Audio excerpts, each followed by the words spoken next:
Assalamualaikum warahmatullahi wabarakatuh. Subhanal khair, kaifa halukum? Gimana kabarnya anak-anak? Semoga kita selalu dalam keadaan sehat walafiat, dijauhkan dari segala penyakit dan mara bahaya. Amin ya Allah rabbal alamin. Nah, berbicara tentang penyakit, pada kesempatan kali ini pembahasan kita ada sangkut pautnya dengan sakit atau penyakit, yaitu tentang Rumah Sakit Umum Daerah atau RSUD disingkat. Nah, mungkin dari sebagian dari kamu ada yang sudah pernah mengunjungi RSUD ya, rumah sakit biasa misalnya. Entah itu mengunjungi sanak saudara atau teman, atau mungkin ada yang sudah pernah dirawat. Tapi semoga kita berdoa yang sudah pernah dirawat tidak akan pernah dirawat lagi, selalu sehat walafiat. Kemudian yang belum pernah dirawat semoga tidak akan pernah untuk kedepannya ya, tidak akan pernah dirawat, karena yang namanya sakit itu nggak ada yang enak. Mungkin ada yang penasaran, kayaknya seru diinfus, kayaknya seru dirawat. Nah, nggak ada seru-serunya ya, nggak ada asik-asiknya, nggak ada enak-enaknya ketika dirawat di rumah sakit. Nah, sakit kan ada yang enak seperti itu ya. Nah, sebelum kita lanjut, mari bersama-sama kita membaca basmalah. Bismillahirrahmanirrahim. Nah, kita masuk ke pembahasan yang pertama, yaitu mengenal RSUD di Jakarta. Nah, baik, yang pertama, salah satu fasilitas umum yang dibangun pemerintah untuk masyarakat adalah RSUD. Nah, fasilitas umum itu dibangun oleh pemerintah untuk melayani kebutuhan masyarakat. Contoh lain dari fasilitas umum adalah seperti di bidang transportasi. Ada pelabuhan, ada bandara, stasiun, terminal, halte juga. Nah, itu termasuk fasilitas umum. Pemerintah membangun rumah sakit untuk melayani kesehatan masyarakat. Di tingkat daerah, pemerintah membangun rumah sakit umum daerah atau RSUD. Nah, ada juga rumah sakit umum pusat RSUP. RSUD sudah dilengkapi dengan tenaga medis yang profesional dan peralatan yang modern dan canggih. Nah, biasanya memang ketika kita naudzubillah ya, ada yang dirawat atau misalnya memiliki gangguan dalam kesehatannya, kemudian ke puskesmas atau ke rumah sakit yang lain.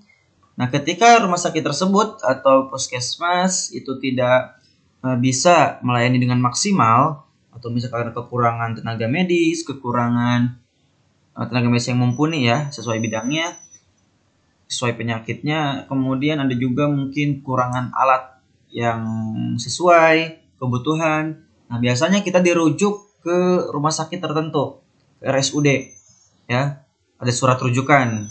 Nah, misalnya kamu harus ke RSUD ini, itu ya, untuk melanjutkan pemeriksaan kesehatanmu. Seperti itu. Tadi seperti yang Ustadz bilang, ada juga RSUP ya, Rumah Sakit Umum Pusat. Seperti di mana? Ada di Fatmawati. Ada juga RSUP Dr. Cipto Mangun Kusumo. Di mana tuh? Di Jakpus ya. Jakpus. Seperti itu. Nah, itu berarti lebih karena itu dikelola oleh pemerintah pusat. Nah, ini kan pemerintah daerah. Selanjutnya, RSUD merupakan rumah sakit yang dikelola oleh pemerintah daerah. Seperti yang saya bilang ya. Berarti kalau Pemda kita DKI Jakarta ya. RSUD termasuk dalam Badan Layanan Umum Daerah atau BLUD. Apa itu Ustadz BLUD?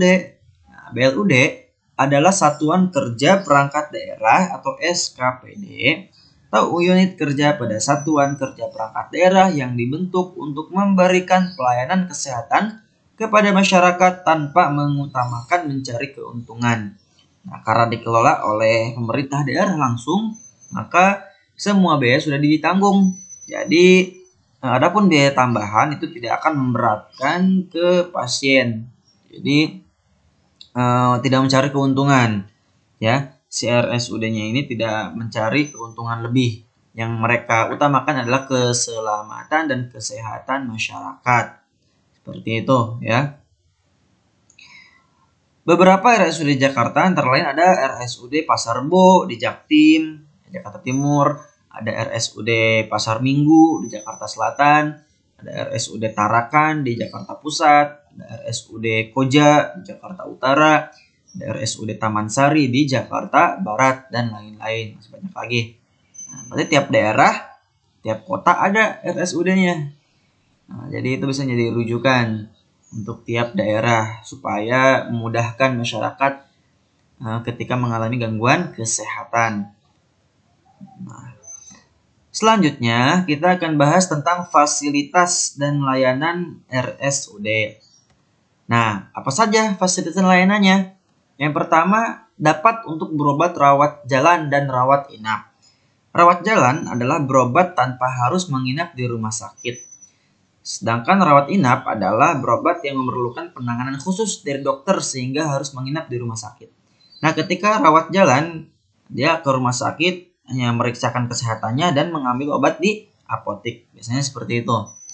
Ya, jadi enggak nginep di rumah sakit. Tapi untuk rawat inap, dia menginap karena memerlukan perawatan yang lebih, perawatan khusus. Unit gawat darurat atau UGD yang digunakan untuk menangani pasien gawat darurat. Nah, ini fasilitas selanjutnya. Layanan selanjutnya ada UGD. Biasanya UGD itu buka 24 jam. Nah, jadi untuk biasanya gawat darurat itu seperti kecelakaan yang masalah-masalah yang datang tiba-tiba. Ya, darurat namanya juga kan. Ketika kecelakaan kan kita nggak tahu ya kapan dan di mana kita akan kecelakaan, nauzubillah, ini nggak tahu. Makanya untuk UGD biasanya itu buka 24 jam. Ya, ada yang standby. Jadi ketika kapanpun itu diperlukan, ya sudah ada standby. Fasilitas lain itu ada laboratorium, ada apotek, dan kamar untuk pasien rawat inap. Karena ada beberapa rumah sakit seperti puskesmas kan, kadang tidak ada ruangan, tidak ada kamar untuk rawat inap. Ya, hanya untuk berobat saja. Ada juga ruangan pelayanan untuk penyakit spesialis yang biasanya dilakukan oleh poliklinik di rumah sakit tersebut. Misalnya ada poliklinik gigi dan mulut, poliklinik THT, telinga, hidung, dan tenggorokan, poliklinik mata, poliklinik bedah umum. Ada juga poliklinik kebidanan dan penyakit kandungan dan poliklinik gizi. Nah, ini yang poliklinik ini termasuk fasilitas yang sangat membantu ya ketika di puskesmas atau rumah sakit yang lain tidak ada. Nah, ini jadi khususnya ketika ada penyakit di mata ada poliklinik mata, jadi spesialis. Dokternya pun dokter spesialis, ya tentu lebih profesional ya. Selanjutnya ada aturan di RSUD. Nah, tentu ketika kita berbicara tentang aturan, segala apapun itu, ketika kamu masuk tempat tertentu, ketika kamu melakukan sesuatu, ada aturannya. Ya, ada aturannya. Kita tidak bisa menabrak aturan. Ya, ketika di jalan tol, ketika berkendara, bahkan ketika sekolah pun itu ada aturannya. Semua ada aturannya. Ketika tidak ada aturan, itu tidak akan bisa berjalan dengan baik segala sesuatu itu. Ya, apa saja aturannya? Yang pertama, pasien datang ketika rumah sakit sudah membuka pelayanannya. Biasanya sekitar pukul 8 pagi. Ini untuk layanan biasa ya. Untuk layanan biasa bukan darurat. Untuk UGD tadi kan dia 24 jam. Ya, untuk UGD 24 jam. Nah, kalau misalnya UGD ngikutin jadwal biasa, kasihan ketika ada yang misalnya butuh penanganan darurat ketika tengah malam, ketika dini hari misalnya. Nah, makanya UGD itu 24 jam. Ini untuk pelayanan biasa itu buka jam 8 pagi biasanya ya. Bagi para pembesuk, dapat mengikuti jadwal besuk yang ditentukan oleh rumah sakit. Pembesuk itu pengunjung ya. Pengunjung yang mengunjungi pasien, teman atau kerabat ya. Jam besuk ditentukan rumah sakit agar pasien yang dirawat memiliki waktu istirahat yang cukup. Seperti itu, kalau misalnya nggak ditentuin kan nanti bukannya pasiennya istirahat malah nggak ada waktu istirahat karena banyak yang menjenguk ya tiap waktu. Misalnya lagi siang langsung istirahat, ada yang menjenguk ya, bisa istirahat lagi. Makanya kadang suka dibatasi juga kan, hanya beberapa orang keluarga saja yang boleh masuk menemani. Ada juga waktu tertentu yang tidak boleh ada yang besuk misalnya, seperti itu. Dilarang membuat keributan keributan dapat mengganggu pasien lain yang sedang beristirahat. Tentu ya, nggak boleh tuh yang namanya di rumah sakit ribut. Ya kan di perpus aja nggak boleh. Kenapa di perpus nggak boleh? Dapat mengganggu konsentrasi pembaca yang lain. Ya, pemustaka yang lain, pengunjung yang lain akan terganggu ketika kita ngobrol atau ribut. Makanya ketika kita masuk perpustakaan itu bisa hening. Nggak ada musik juga, nggak ada. Ya, hening sekali. Dilarang merokok selain tempat yang ditentukan. Memang sebagai rumah sakit ada ruangan tertentu untuk merokok. Ya, tidak boleh sembarangan, apalagi di kamar pasien misalnya itu nggak boleh. Ya. Pengunjung selalu mencuci tangan sebelum dan sesudah mengunjungi pasien.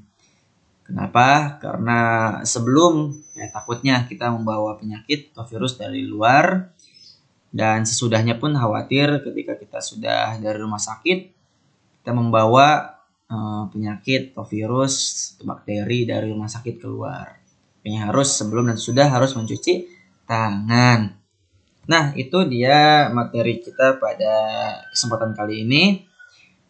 Insya Allah untuk latihannya kita akan kerjakan minggu depan. Tapi kamu misalnya mau coba-coba nggak apa dikerjain dari sekarang juga. Tapi jangan dulu dikirim ke Ustadz ya. Nanti mungkin minggu depan kita baru Ustadz tugaskan untuk mengerjakan soal latihannya. Ya, latihan bab 13 halaman 94. Nah, khatim bilhamdulillah, alhamdulillah rabbil alamin. Bila ada yang kurang jelas, silakan ke Ustadz via Japri ya. Semoga bermanfaat. Assalamualaikum warahmatullahi wabarakatuh.